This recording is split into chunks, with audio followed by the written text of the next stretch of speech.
Hello everyone, and welcome to my elemental farming video.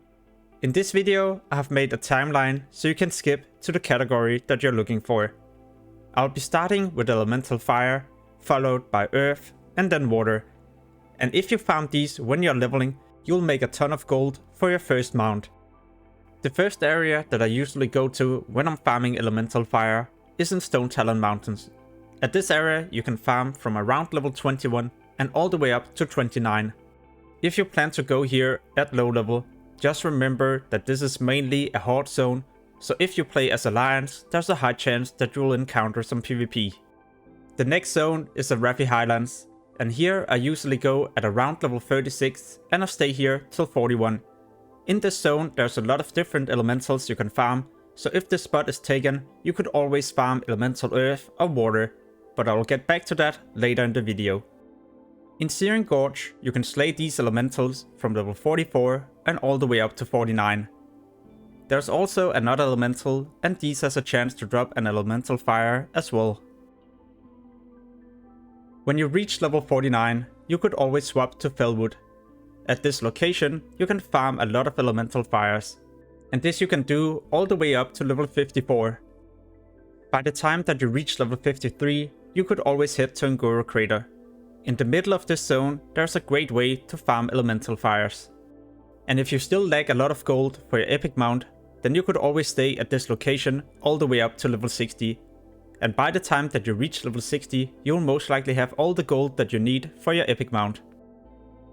Next up is elemental earth. And the first location that I use is in Thousand Needles.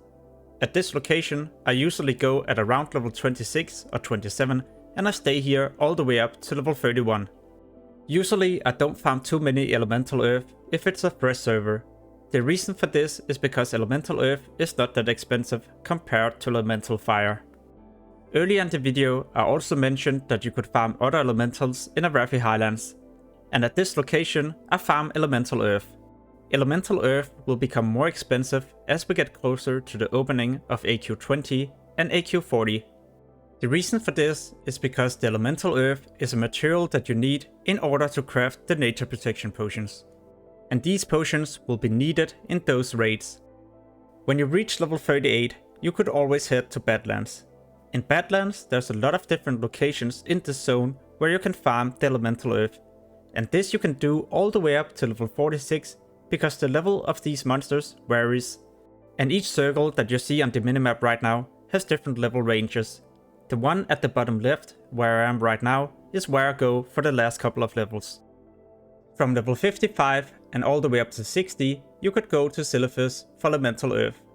But if the price for this elemental is cheap, then I would recommend you to go to Ngoro Crater and maybe farm elemental fire instead. Last but not least, we have elemental water, and in Ancient Well there's an amazing spot to farm these. Here I go at around level 22 and all the way up to 27. When you reach 26 or 27, you could swap to Thousand Needles. And at this location, you can continue to farm elemental water. And remember, in Thousand Needles, you could also farm elemental earth. At level 34, you can head to Stranglethorn Vale, and on this island, you can farm all the way up to level 38. If this location is a bit crowded, because there's also a quest for this location, then you could always swap to a Raffi Highlands at level 37. And in a Raffi Highlands, you also have the option to farm elemental water. So in this zone, you can farm elemental fire, water, and earth. As you reach level 46, you could always head to Feralas. In Feralas, you can farm on the shore all the way up to 51. When you hit level 52, you could then swap to Fellwood. And in Fellwood, you can farm all the way up to 57. Alright, so that's about it for today. For more gold making videos or investment videos, make sure to check out my channel.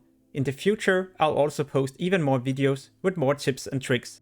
As always, thank you for watching and have an amazing day. Peace.